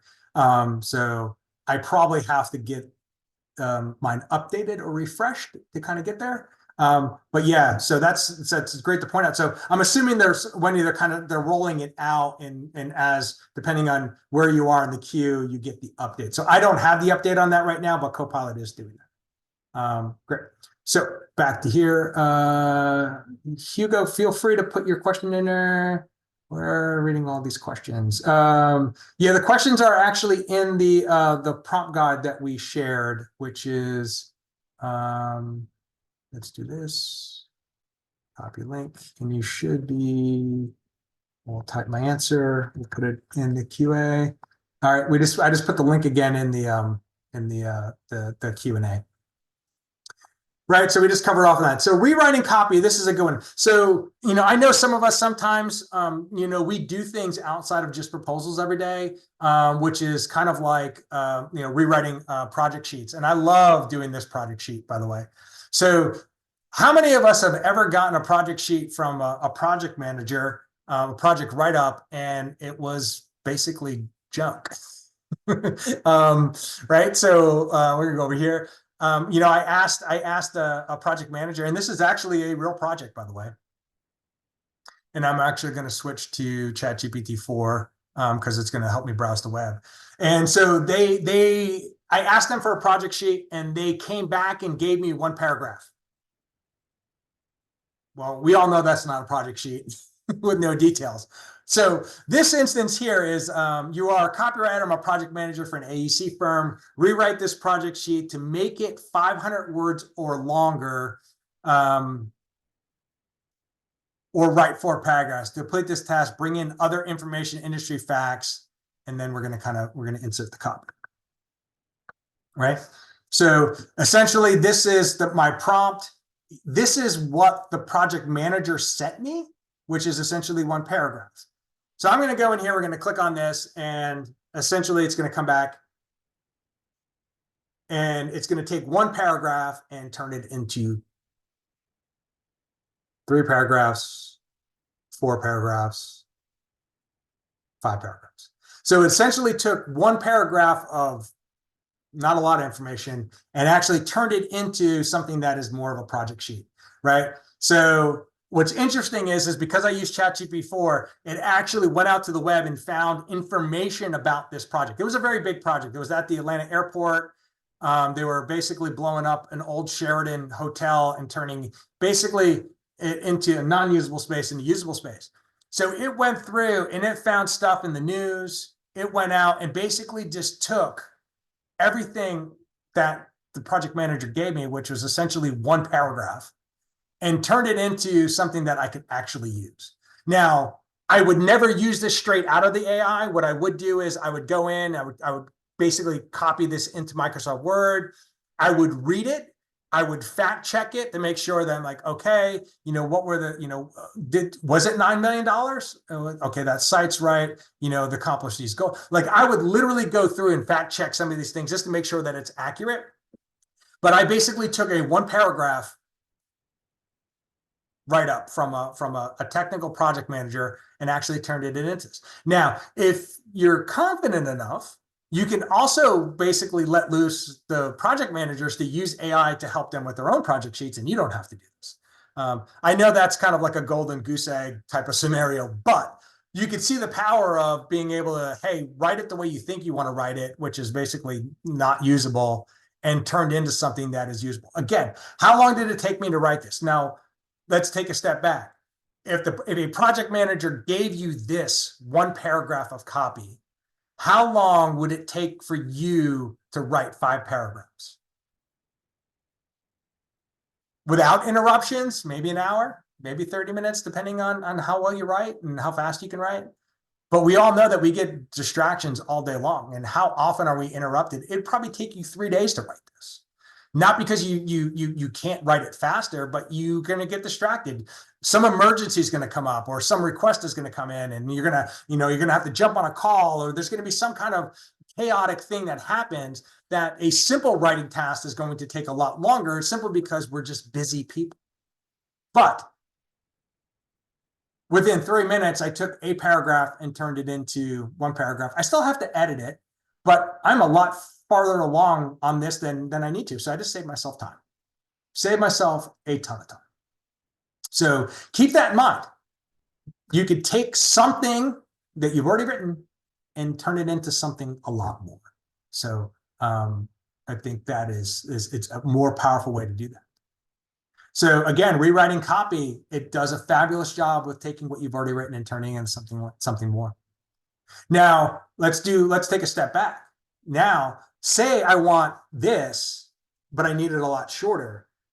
Now rewrite into a social media post for LinkedIn and make it no more than 2 minutes.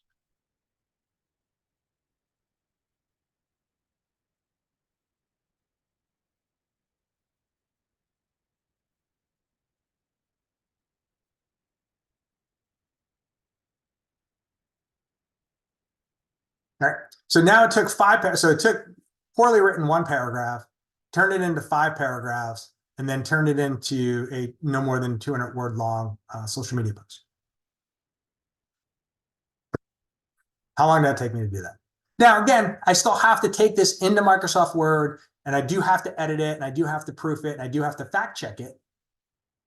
But I literally created 2 different content types off of a poorly written paragraph.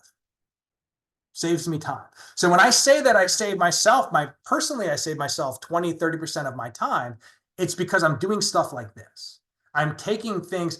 And so I love, I love using this example too, which has nothing to do with the AE space at all.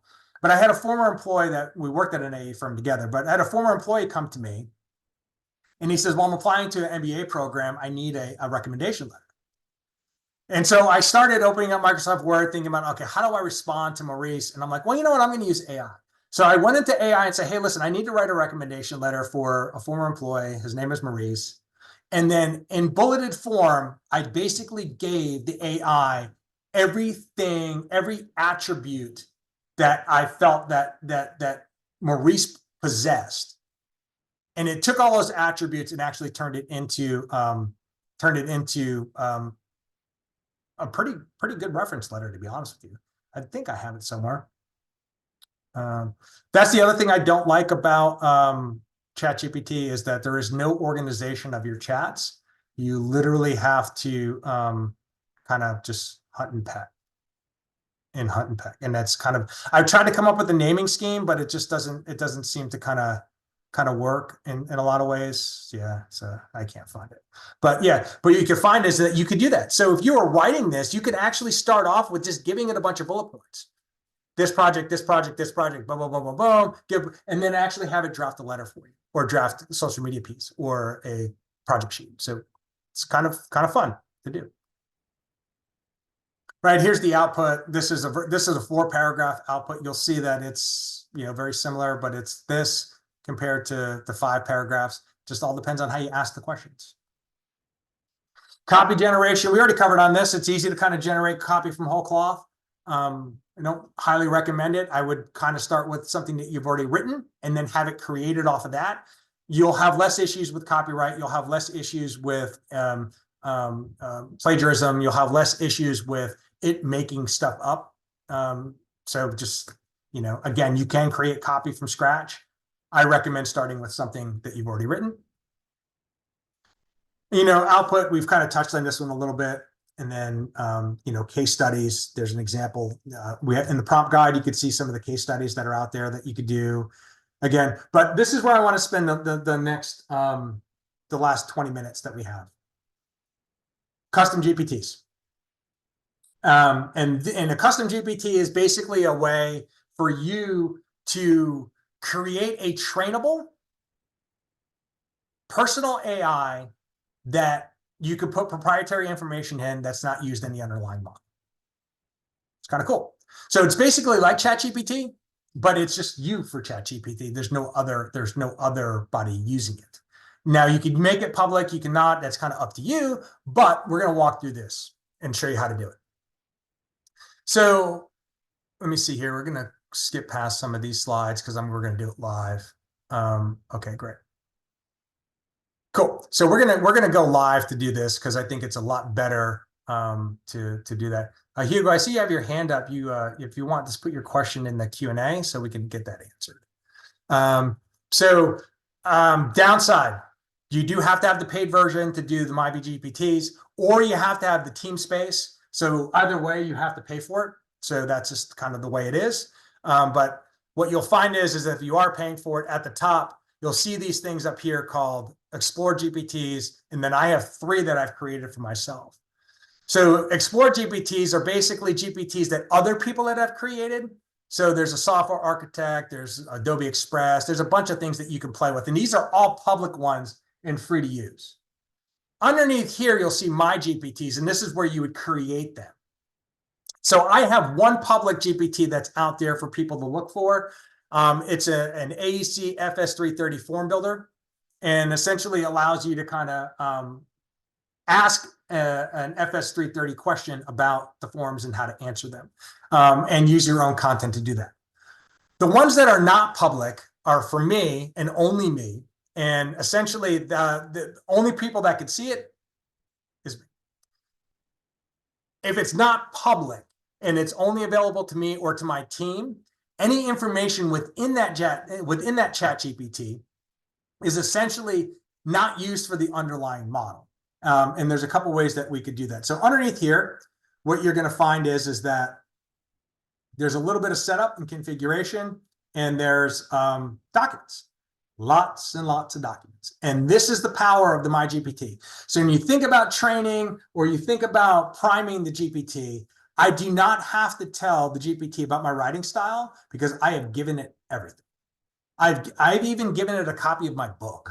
So I wrote a book, AE's Marketer's Guide to Artificial Intelligence. I have a PDF version of it. I basically given it my book. So it knows how I write. I've written blog posts for Uninet.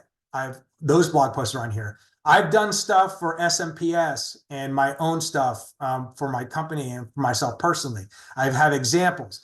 All of these documents basically help the AI learn how my writing style is. So I can actually produce social media content that is written exactly the way I would write it within my own personal GPT.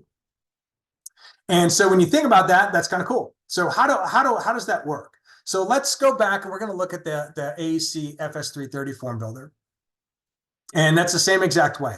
So we've basically have given it a bunch of documents around what the FS330 is, examples of how you answer an FS330, the ultimate guides. We basically have just kind of flooded this with it. So basically the AI knows exactly what an FS330 is and how to answer questions about the FS330. Whether it's section B, section A, it doesn't matter.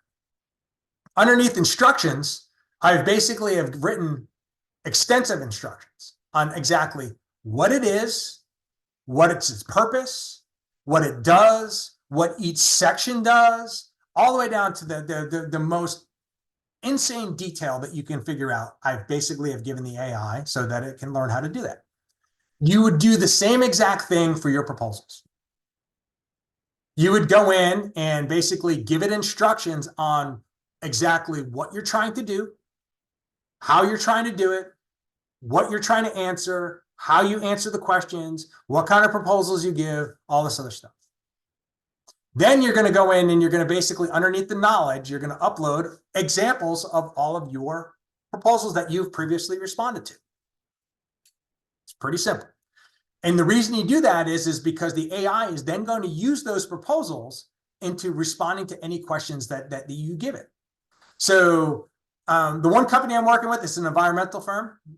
They do a lot of stuff with the EPA. They're not using a standard form 330. That's another standard form that they do. We have gotten their custom MyGPT. They're actually on a Teams because they're sharing it among a small group of people within their firm. We have gotten to that point to where it is answering a technical matrix document based off of the RFP that they downloaded from the EPA with about 95% accuracy.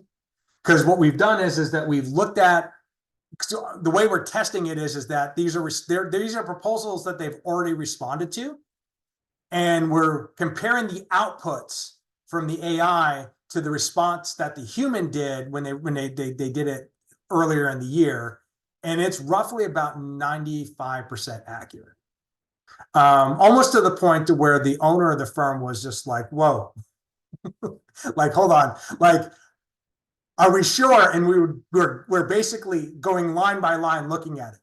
You can get the AI to do this. Now, the way it works is you provide the instructions, you give it some starter conversations, you upload your documents, and the way you save it is underneath here, update. No, it's going to save it as public because this is a public one because it says everyone.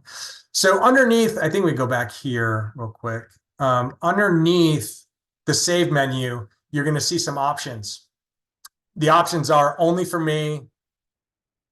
This is an old slide. There's a new one that says share with my team.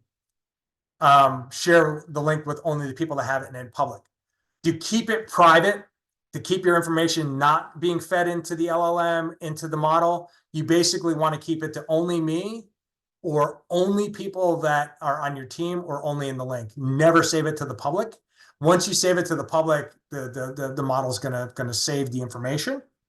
But essentially, that's what you want to do. So what you would want to do is we're going to go over here and we're going to create a new GPT. You want to give it a name. You want to give it a short description of what it is. And then you want to give it as much instructions, verbal instructions that you want. I will say that it's probably better to save those instructions into a Word document and then save those files and then upload them just so that you have them, because it's going to give you much greater space. If you go back and look at the client the environmental company that I'm working with, I've asked them to create individual documents, instructions, as detailed as possible for every single section of the RFP that they respond to. So section A, they have one document. Section B, they have one document. And they go into as much detail as possible. Because they have taken that effort and that time, and by the way, we're 4 weeks into this, and we're not even, it's not even kind of deployed to their team. We're at 95% accuracy, but they have literally over 50 documents that I've asked them to create. You're gonna have to go into that level of detail in order to get the GPT to kind of to respond the way that you want. But you can essentially create your own personal RFP responder using your own content that's not kind of shared with the underlying model. So the power of the MyGPT, and again, this is no different. Like you pay $20, you get this feature. So the benefit of the attachments without the MyChatGPT is kind of cool. This being able to create these own personal GPTs is even cooler. Now, there are no limitations on the number of these you can create. You could create one for your proposals. You could create one for your resumes. The next one that we're doing for this environmental firm is that we're taking every single project and project resume that they have, and we're going to build a separate MyGPT to allow them to actually search across those resumes and actually produce the results that are going to be able to export. Is going to be able to basically create a CSV file that's going to allow us to import it into Excel, and then we can format it from there. So you can see the power of this. The power is that you can create this, and I know there's a couple people on here that I know, and they're talking about their own social media. Create your own social media generator for your content. I can go in and literally create content. If you're a consultant and you're creating social media content for your clients, you can create one for each one of your own clients. Or if you're responding proposals and you're always responding to the same client, you can create one MyGPT just for that one client, and then one GPT for every other client that you're dealing with. So the power of this thing is beyond leaps and bounds in terms of what you can do. No other GPT right now is doing this. ChatGPT is the only one that's allowing you to kind of create your own GPT. I do anticipate that Microsoft eventually is going to put Copilot on top of Azure, which is essentially SharePoint and Teams. So if you have proposals and things that are in there, you're going to be able to kind of search across those things. But Copilot is not giving you the ability to create a very specific GPT that allows you to kind of focus on just building FS330s. Copilot's kind of being a little bit more generic. It's allowing you to kind of search folders and attachments, but with ChatGPT, this function here and its capabilities, it's good. A couple other things I want to cover off before we hit the top of the hour. Underneath settings, we were talking about proprietary information. There are some things that I would recommend that you do if you are concerned about your data. Improve the model for everyone. Turn that off. If you turn this off, basically anything that you do within the GPT is not going to be used to train the model. It tells you right here. Allow your content to be used to train our models, which makes ChatGPT better for everyone. If you are concerned about that, go into settings, go into data control, and literally click that button off. Anything that you create, anything that you attach will not be used for the underlying model. You will have to continue to overly train it over and over again. But if you are paying for it, build the MyGPT. It kind of solves that problem in and of itself. So you're concerned about your data privacy, make sure that thing is grayed out. The other thing that you want to do is, there was another one in here. There's another feature. I'm trying to figure out what it is. Oh, you think about archive chats and some other things. You can manage all this stuff where if you don't want it, you can make sure you can archive it, you can delete it, you can kind of clean up, you can keep your chat history kind of clean, which would also kind of eliminate anything from the underlying model. So just know that there's several features within the settings that I think that you could take advantage of that'll kind of make you feel a little bit more confident in using information. But if you are really concerned about data privacy, again, turn off this piece and build your own MyGPT, and you can put all your attachments in there and it won't be used for the underlying model. All right, so with that, so let's go back to we got a few more minutes. If we want, what we can do, are there any questions? Again, this is going to be recorded. Give us about a day or so. Zoom takes a good minute to actually process a 2-hour video. So once that video is available, we'll send it out so that everyone has it. So, but does anyone have any questions or anything? Feel free to raise your hand and I can open up, allow people to talk. Is there anything in the Q&A, Sean, that we did not answer? I think we pretty much answered everyone. There was a few questions. Do we need a paid plan to answer to use the SF330 custom GPT?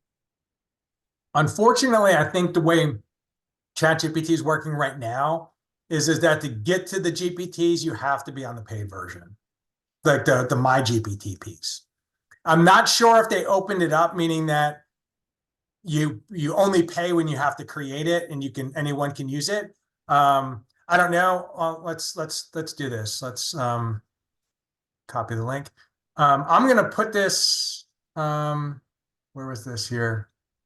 I'm gonna answer someone's question in here, and I'm gonna put the link in it. So check the Q&A. There's a link to it.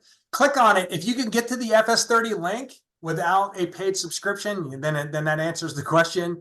If it's giving you an error or it's not allowing you to do it, then I think that answers the question either way. So I did put a link to the FS330. That is a public one, so it should be available to everyone.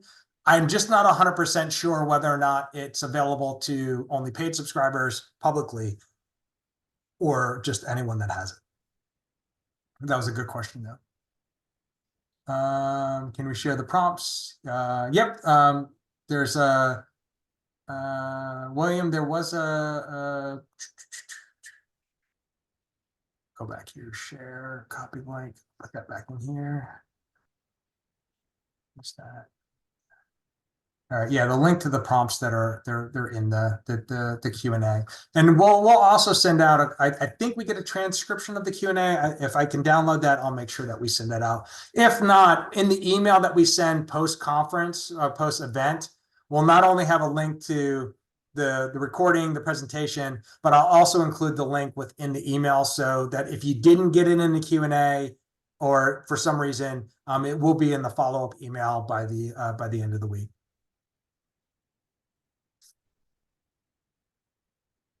We just got a response. You do need to have the paid version to access the. Okay, great. Well, thank you for whoever checked that. I think that is we good. both have the paid version, so I couldn't tell. Yeah. Can AI work in Excel? Yeah, AI can definitely work in Excel. I think I've used Copilot within Excel right now to kind of help with some Excel formulas. I got some wonky data and had some missing fields and do that. So yeah, you could do it. You do need to have the paid subscription to Copilot Plus in order for that to be activated though within the application. I know you can use ChatGPT to kind of help with some things like generate Excel formulas and whatnot. But if you are looking to do something specifically inside Microsoft applications, you will need the Copilot Plus subscription in order to access that. That's great. All right, so we are at the top of the hour. I appreciate everyone's time. Again, we will have a follow-up email with all of the links to a copy of the free book, a copy to the prompt guide, the video, the presentation, etc. after that, and we appreciate that. Be on the lookout for some future trainings that are coming up. I know that we will be doing this one again, so if you know of others that are interested in doing it, make sure that you tell them about it. And we are working on a Microsoft Copilot specific training, very similar to this one, but solely focused on Copilot in the coming months. So again, we appreciate everyone's time, and be on the lookout for the follow-up email. And if you have any questions, feel free to reach out to Sham or myself. Our contact information will also be in the follow-up email, but you can also connect with both of us on LinkedIn as well. Again, appreciate everyone's time, and thank you for attending. Thank you.